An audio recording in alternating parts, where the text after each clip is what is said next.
هلو، عاملين ايه؟ يلا نبدأ حلقتنا النهاردة. بس تسمحوا لي اخلي بابا نويل يسلم عليكم الاول ويقول لكم هابي نيو يير. اظن باين الاحمر مع الاحمر يعني.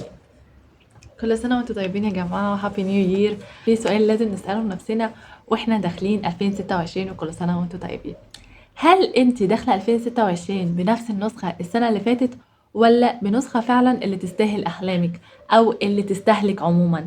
لو الإجابة مش واضحة في الفيديو ده هيفتح لك باب جديد في حياتك. يلا نبدأ حلقتنا. الحلقة دي هنعتبرها أهم حلقة في 2026. ليه؟ لأنها الحلقة اللي حدد طاقة السنة الجديدة وتحطك على الطريق الصح، بدل ما تدخلي 2026 وتكملي بطريقة عشوائية جدا. النهاردة هشارككم 3 أو 4 حاجات.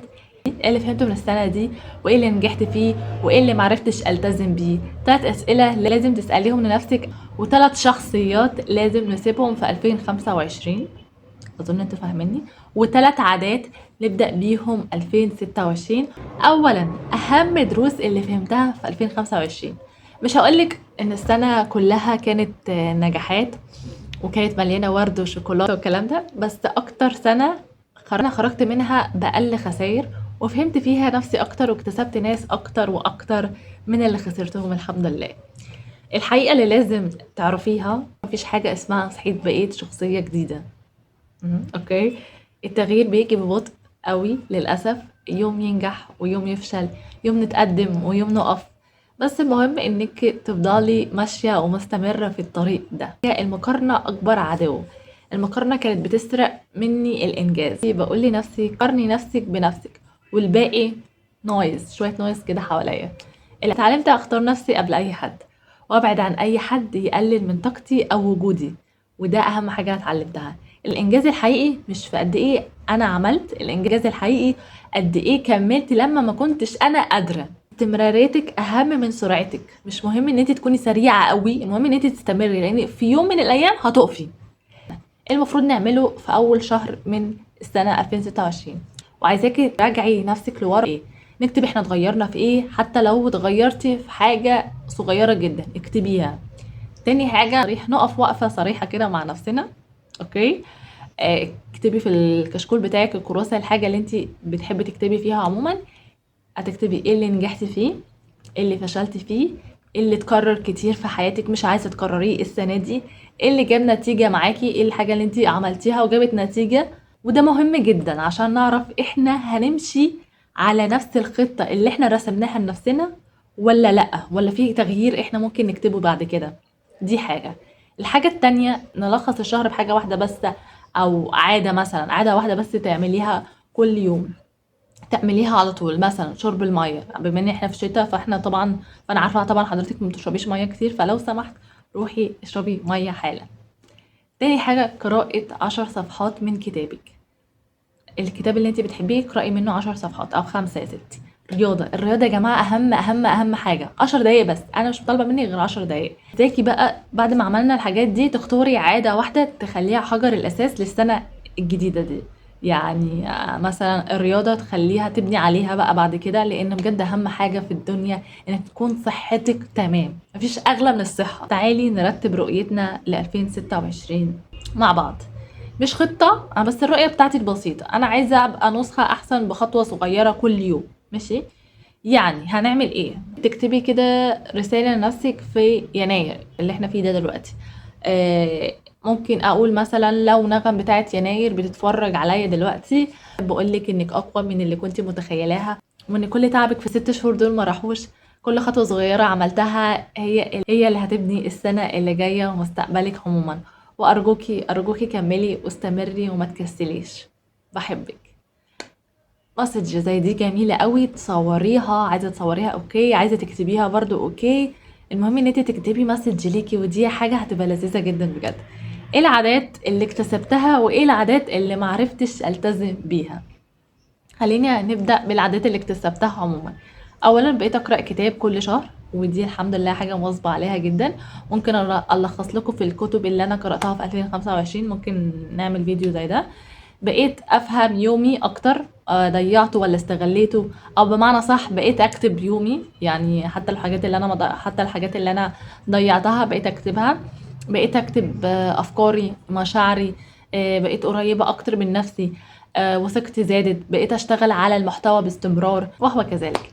العادات اللي لسه واقفة عندها ما عملتش فيها حاجة. الصحيان بدري، كل شهر بحاول اسبوع وبفشل الاسبوع اللي بعده. يعني بالذات في الشتاء انا ما بقتش عارفه اقوم خالص، بس لازم احاول وانتوا كمان تحاولوا، لان الصحيان بجد بدري بتفرق قوي.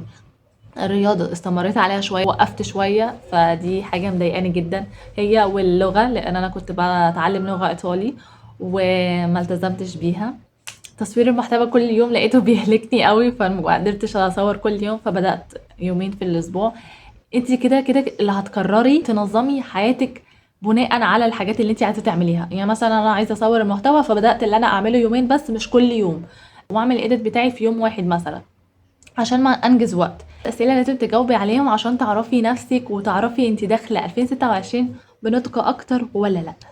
هل انت اتعلمتي حاجة مهمة السنة دي اللي هي 2025 يعني؟